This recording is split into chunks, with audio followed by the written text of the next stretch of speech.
Paz do Senhor, meus irmãos. Que alegria poder estar aqui nesta noite adorando a Deus.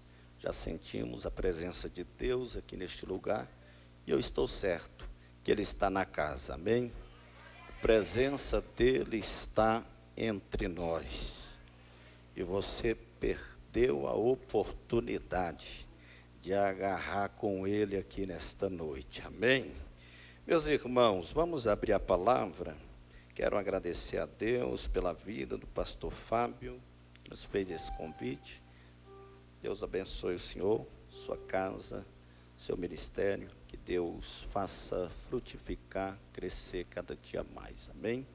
Que Deus continue abençoando e lhe dando força para continuar a obra de Deus. Quero agradecer a Deus pela vida dos pastores visitantes que estão aqui nesta noite. Que Deus também vos abençoe em Cristo Jesus. Deus abençoe todos os obreiros aqui na retaguarda. Que o Senhor continue usando a cada um de vocês como um canal de bênção para abençoar a vida desta igreja. Amém? Ezequiel, capítulo de número 37, para nossa meditação. Glória a Deus. Ezequiel, capítulo de número 37.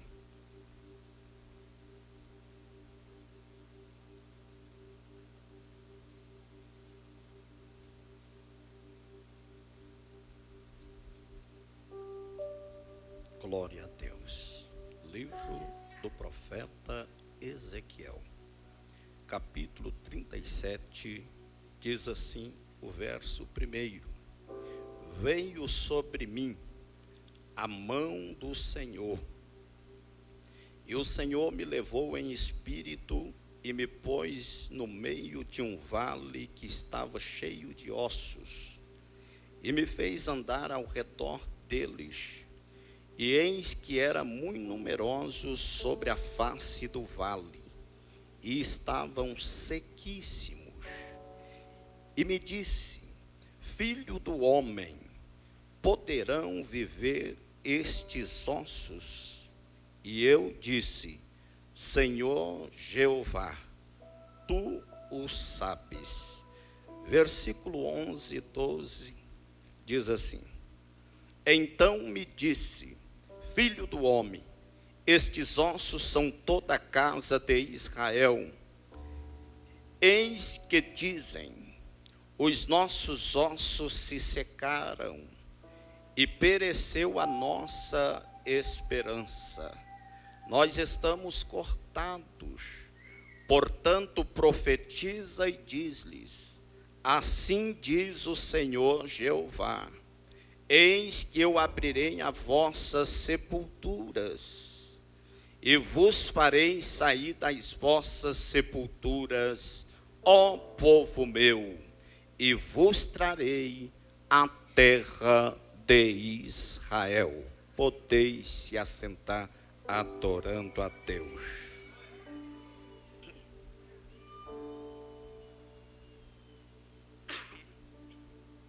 Meus amados, o texto que nós acabamos de ler, para nós compreendê-lo, nós precisamos voltar um pouco mais na história do povo de Deus. Para nós compreendermos esse texto, nós temos que entender sobre a queda do reino de Judá, especificamente a cidade de Jerusalém. No ano 605, antes da era cristã, o Império Babilônico, juntamente com o rei Nabucodonosor, ele investiu contra Judá, mais especificamente contra a cidade de Jerusalém.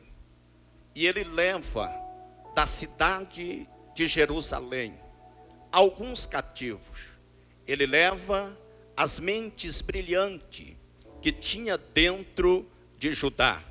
Ele leva os sábios que tinha dentro do reino de Judá.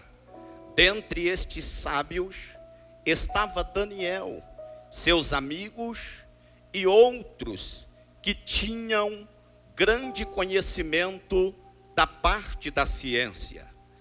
O tempo passa e por volta do ano 597, antes da era cristã, o Império Babilônico invade Jerusalém pela segunda vez. E desta vez eles levam cativo o rei de Judá, Jeoaquim, leva a família real, leva parte dos homens que entendiam sobre arquitetura, levaram cativo também parte dos homens de guerra de Israel. Levaram cativo, e ao contrário do que fizeram na primeira leva, eles deixaram este povo cativo às margens do rio Quebar. A primeira leva entrou os portões da cidade babilônica e foi viver dentro de Babilônia sobre os olhos de Nabucodonosor. Quando Nabucodonosor leva esta segunda leva, ele levanta um homem para administrar Israel. Este homem vai ser uma espécie de rei fantoche nas mãos de Nabucodonosor. Este homem é Zedequias, tio do rei Jeoaquim. Ele é levantado para ser rei sobre Judá. Ele vai governar sobre o cuidado do Império Babilônico. O tempo passa. Este rei chamado Zedequias fortalece o exército de Judá. O tempo passa. Este homem vai reconstruindo aos poucos a força de Judá. E quando se passa 10 anos que ele está no poder, ele toma a decisão de se levantar contra o Império Babilônico. Quando Nabucodonosor sabe que Zedequias se levantou contra ele e contra o seu império, ele vem com toda a fúria, ele vem com todo o ódio contra Judá outra vez. E a Bíblia diz que ele sitia a cidade, faz um cerco na cidade de Jerusalém. Ele vai ficar em volta de Jerusalém por mais de um ano, sobre os olhos de Nabucodonosor e do seu exército. Agora está a cidade de Jerusalém. Ninguém entra, ninguém sai. O tempo passa. Agora a Bíblia diz que Jerusalém começa a padecer necessidade. O povo judeu começa a enfrentar crise, porque ninguém entra para trazer mantimento, ninguém sai para buscar mantimento. O povo está vivendo um cativeiro dentro de Jerusalém. E como se isso não bastasse, o exército babilônico, com sua força, com seu poderio de guerra, consegue abrir uma brecha nas muralhas de Jerusalém e entraram para dentro da cidade santa. Quando Zedequias avista o exército babilônico invadindo a sua cidade, a Bíblia diz que ele toma uma decisão covarde para com aqueles que estavam com ele. Ele vira as costas e perna para que te quero. Seus filhos vão com ele, seu exército vai com ele. Zedequias é o tipo de rei que quando a batalha vem, que quando a guerra vem, a primeira decisão dele é partir e deixar o povo perecendo. Mas a Bíblia diz que Nabucodonosor, com o seu exército, vai atrás e os apanha próximos a Campinas de Jericó. E lá diz a Bíblia que os filhos de Zedequias vai ser morto a fio da espada diante dos olhos de Zedequias. Zedequias é algemado, Zedequias vai ser encarcerado, seus olhos são arrancados. A Bíblia diz que o Império Babilônico, com seu exército, invade Jerusalém, destrói a cidade, destrói as casas, destrói o templo, destrói a muralha. E diz a Bíblia que uma grande mortandade aconteceu com esta invasão do Império Babilônico na cidade de Jerusalém. Agora eles levam a terceira leva de cativos e a cidade fica arruinada, a cidade fica um caos. Mas isto chama bastante a nossa atenção, porque a Bíblia diz que Deus não vai desamparar o seu povo. Mesmo estando em cativeiro, Deus vai levantar alguém para pregar a sua palavra para o seu povo, para o povo que estava cativo dentro da cidade de Babilônia.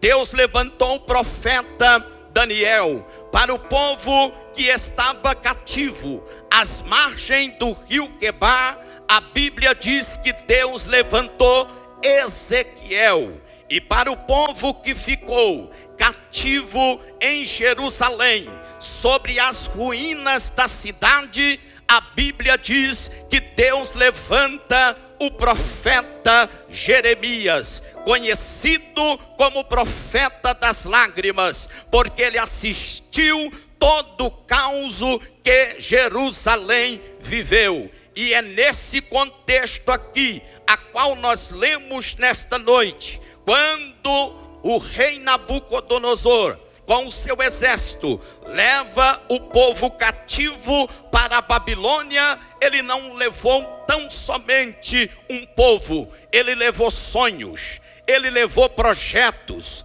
ele levou muitas coisas da parte de Israel. Ele leva o pensamento brilhante dos filhos de Judá. Ele leva também para o cativeiro a imagem que aquele povo tem na memória das suas famílias que morreram ao fio da espada. E lá no cativeiro, este povo tem 3 palavras que não saem da sua boca. A primeira palavra que não saía da boca de Israel era da boca dos filhos de Judá, era a seguinte: os nossos ossos se secaram. Com isso, eles estão afirmando: nossos ossos secaram, nossa força, nosso vigor, tudo o que nós tinha foi se acabando dentro deste cativeiro. Com esta investida de Nabucodonosor, nosso vigor, nossa vitalidade se acabou. Não temos mais força. Estamos como mortos, espalhados às margens do rio Quebar. Esta era a primeira palavra que se ouvia na boca do povo judeu. A segunda palavra que não saía da boca deles era a seguinte: pereceu a nossa esperança. Ou seja, estamos mortos e não temos esperança alguma. Não temos esperança no nosso exército, não temos esperança na nossa força, não temos esperança nem sequer no nosso Deus, porque com a chegada do Império Babilônico, a fé do povo judeu morreu diante da luta, diante da batalha, e eles afirmavam: nossos ossos secaram, nossa esperança se acabou. E a Bíblia diz assim, eles afirmavam com toda a convicção: estamos cortados da terra de Israel, estamos cortados da nossa família. Uma parte está no monturo em Jerusalém, a outra parte está dentro da cidade babilônica, e nós estamos aqui sozinhos, às margens do rio Quebar, com os sonhos mortos, com a esperança acabada, com os projetos falidos. Aqui estamos nós, cortados, desligados da presença do Deus eterno. Era esta a convicção de Israel.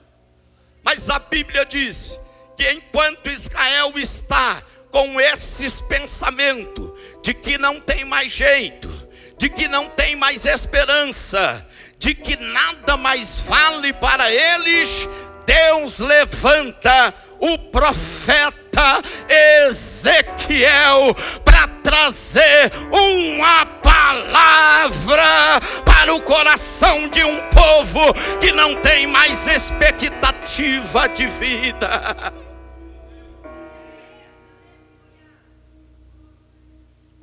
Aí você olha para todo este contexto histórico e começa a perguntar: o que isto tem a ver comigo? Tem tudo a ver com a vida de alguém aqui nesta noite. Alguém que foi açoitado pelas lutas, alguém que foi açoitado pelo vendaval, alguém que o inimigo entrou na casa, destruiu família. O filho não conversa mais com o pai não conversa mais com o filho. Ei, para você que o inimigo entrou há dias atrás da sua vida e arrancou a esperança dos sonhos realizados, dos projetos concluídos, esta palavra tem um endereço, e o endereço é a tua vida. Se tem alguém aqui nesta noite entendendo a palavra, vai abrindo a boca nesta noite, adorando o Rei da Glória, porque Ele já está na casa falando com o povo que Ele separou para uma grande obra.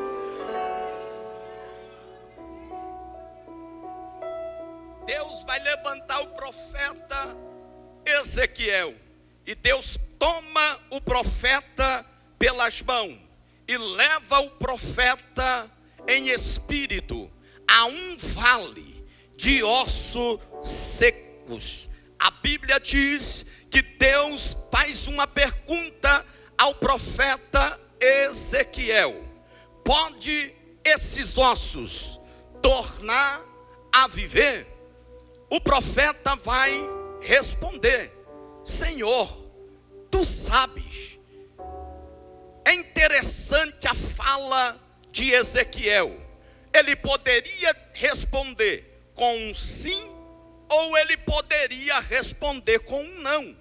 Mas quando se trata da vontade de Deus, ele deixa nas mãos de Deus. Ele diz: Senhor, tu sabes. Se o Senhor quiser, estes ossos pode tornar sim a ter vida. Se o Senhor não quiser, estes ossos não vai reviver. Tu pode todas as coisas. Deus vai mostrando para o profeta todo o cenário, e o cenário é só de morte, o cenário é só de derrota, o cenário é só de fracasso, o cenário é de desesperança. Depois que Deus mostra todo vale para o profeta, ele diz ao profeta: profetiza sobre esses ossos, profetiza sobre esta nação que não tem mais esperança,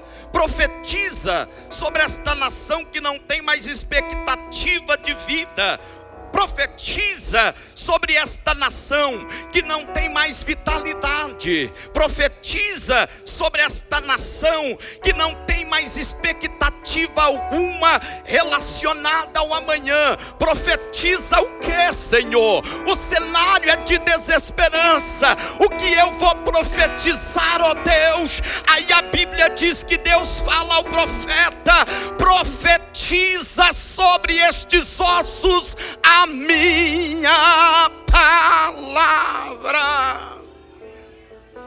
Profetiza sobre eles a minha palavra. Que coisa linda, que coisa impressionante. Deus está falando para o profeta: profetiza a minha palavra, porque a minha palavra é poderosa para trazer à existência aquilo que não existe mais sobre Israel. Profetiza a minha palavra sobre os sonhos que está no vale, Ezequiel. Profetiza a minha palavra sobre os projetos que está no vale, Ezequiel. Profetiza a minha palavra, Ezequiel, sobre as famílias destruídas que estão sobre o vale. Profetiza, porque a minha palavra traz sonho à existência, traz vida que já morreu à existência, traz vida onde não tem vida. Só abre a boca, Ezequiel, e comece a profetizar.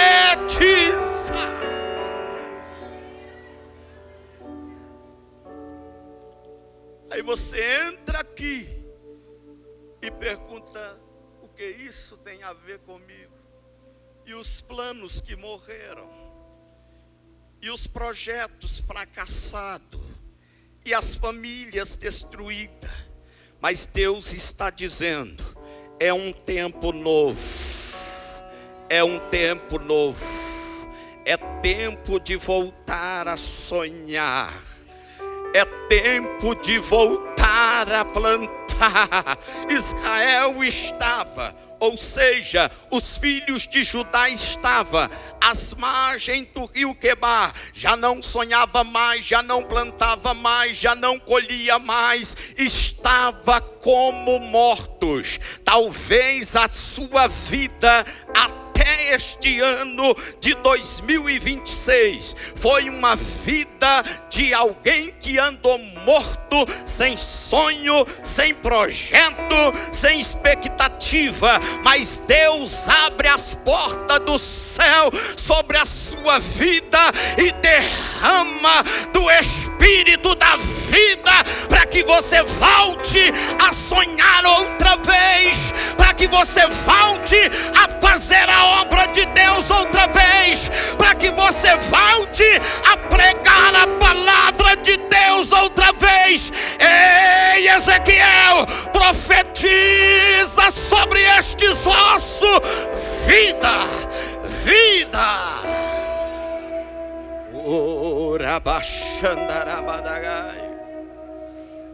Ele vai profetizar. Só que para quem ele vai profetizar, não tem expectativa alguma de dar certo, porque é uma nação que já não quer nada com nada mais. É uma nação que já se entregou.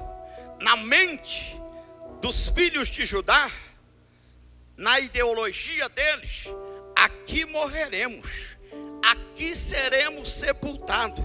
E tem pessoas aqui, pastor, que estão com a seguinte mentalidade: vou morrer do jeito que estou, vou continuar até os últimos dias nesta prova, vai findar a minha vida e a minha casa vivendo esse caos, vai findar os meus dias e o meu ministério vai continuar sepultado. Ei, Deus tem uma palavra para para você aqui nesta vida. Se Israel tinha 3 queixas a se lamentar, Deus também já tinha 3 promessas de vitória para Israel diante do caos que estava vivendo. Então entenda, diante do cenário que você está vivendo hoje, Deus já tem uma porta de escape, uma saída para o teu ministério, uma saída para a tua família, uma saída para a tua vida. Quem recebe a palavra, quem recebe a palavra, abra a boca nesta noite e adore o Rei da Glória, porque Ele está na casa.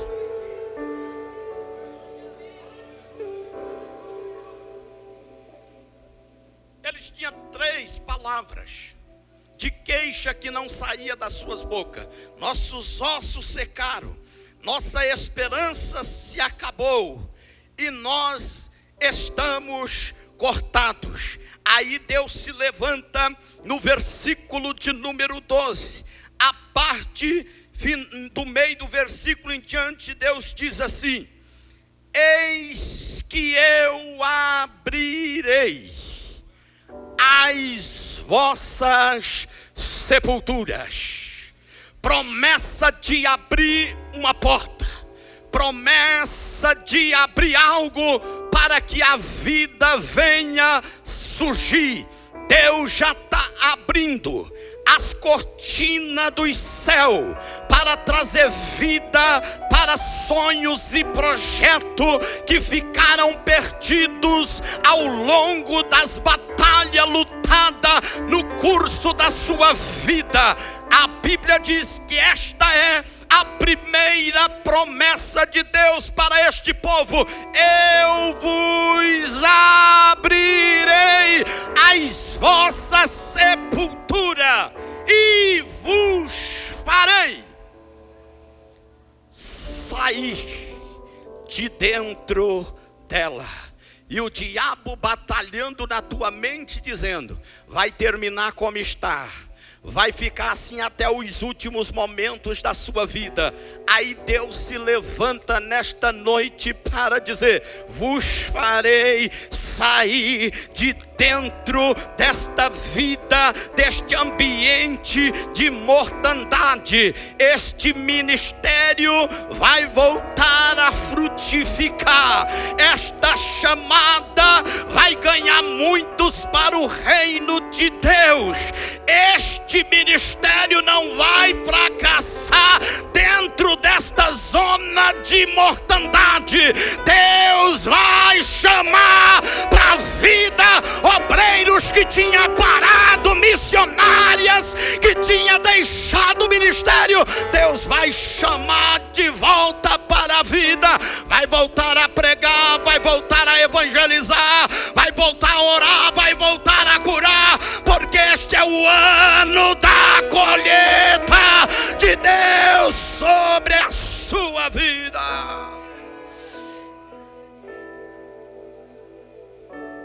Terceira promessa de Deus: vos farei sair da vossa sepultura, ó povo meu, e vos trarei a terra de Israel.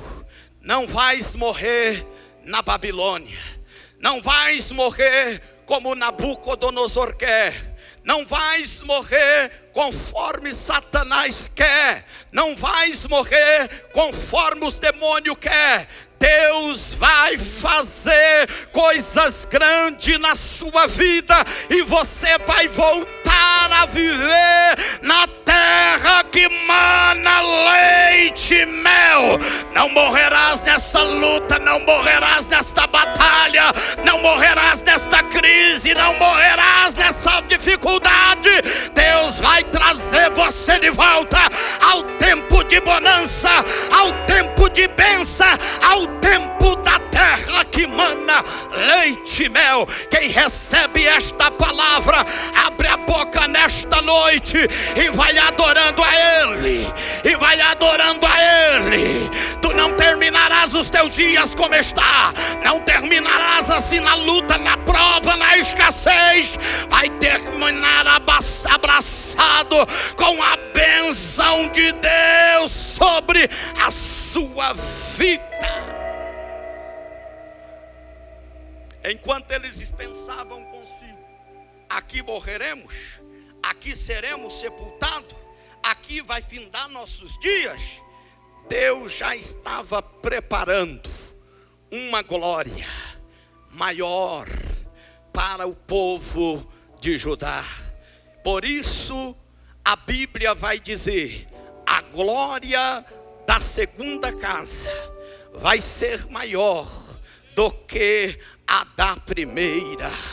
A glória da segunda casa vai ser maior do que a da primeira. A glória do Israel após o exílio vai ser maior, porque a nação não vai estar mais dividida, reino norte para um lado, reino sul para o outro. Não, Deus prometeu que iria unir as duas nações através desta visão que ele deu ao profeta Ezequiel. Vai voltar mais forte do cativeiro, vai voltar mais forte da adversidade, vai voltar mais forte da luta, vai voltar mais forte da provação, vai voltar mais forte da perseguição. Agora não vai ser reino norte para um lado, reino sul para o outro, vai ser as duas nações unidas, formando um grande exército para o Deus Todo-Poderoso. Ei, não vai terminar este casamento, marido para um lado, esposa para o outro. Vocês vão terminar abraçadinho na eternidade, porque o Deus Todo-Poderoso faz milagre na terra dos viventes. A glória da segunda casa vai ser maior do que a da primeira. Eu vim profetizar isto sobre a sua família, eu vim profetizar isto sobre o seu casamento, eu vim profetizar isto sobre os seus negócios, eu vim profetizar isto sobre a tua chamada, eu vim profetizar isto sobre o seu ministério, eu vim profetizar isto sobre a sua fé. A glória da segunda casa vai ser maior do que a da primeira. Vai pregar mais, vai orar mais, vai ganhar mais, vai ter mais união na família, porque Deus libera uma palavra de vitória hoje sobre a sua vida. Pega, se você está entendendo, abraça esta palavra. Ela é vida para a tua alma, ela é vida para o teu ministério, ela é vida para a tua casa.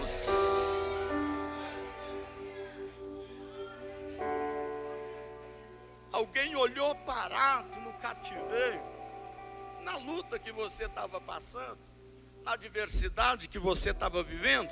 Alguém olhou você parado e pensou: esse aí nunca mais sai daí. Esta empresa, este negócio, acabou, isso aí vai falir, vai terminar assim como está. Aí Deus levanta no ano de 2026 para dizer: lembra das promessas? Chegou o tempo da colheita. Lembra das promessas? Chegou o tempo da colheita. O fofoqueiro está de plantão olhando para a tua vida, para sair pregando na família, na sociedade, que tu vai fracassar, que tu vai acabar como está. Aí Deus levantou no ano de 2026 para dizer: chegou o ano de cumprir promessa. É tempo de colheita, é tempo de colheita, é tempo de colheita. O diabo não vai espalhar por aí fracasso, o diabo não vai espalhar por aí separação, divórcio, o diabo não vai espalhar por aí falência de empresa, falência de negócio, derrota no ministério. Ele vai ter que espalhar por aí. Verdadeiramente o Deus dele é um Deus poderoso que muda a história do homem.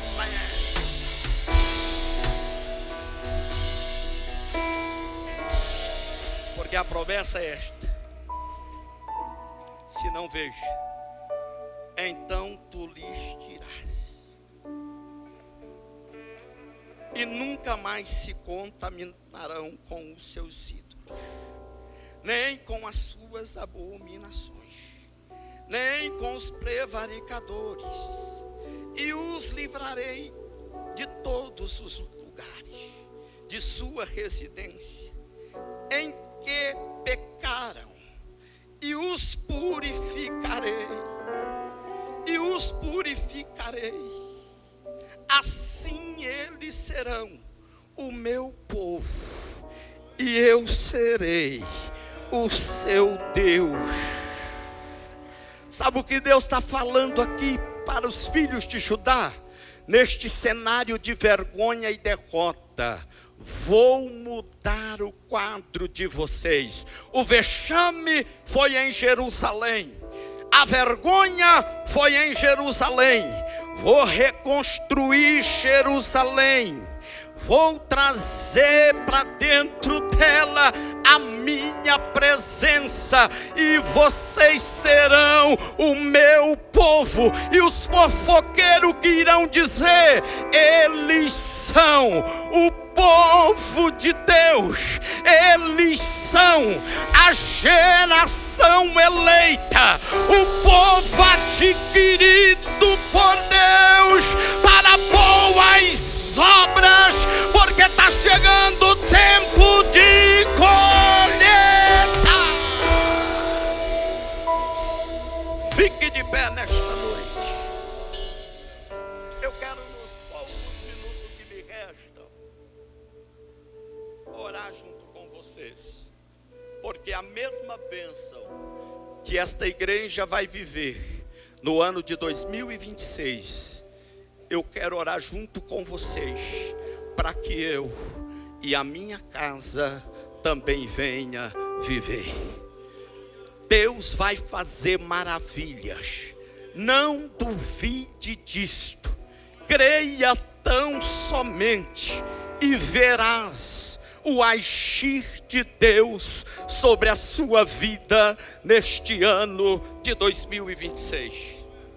Israel vai voltar depois desta profecia. Os filhos de Judá vão voltar para Jerusalém. Só que agora eles não vão plantar, só que eles vão colher, porque chegou um tempo de colheita na vida deles.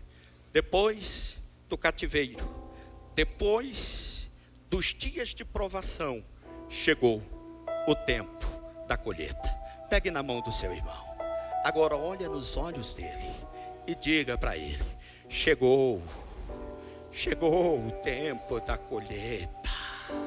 Cessa suas lágrimas. Chegou o tempo da colheita. Chegou o tempo da colheita para a tua família.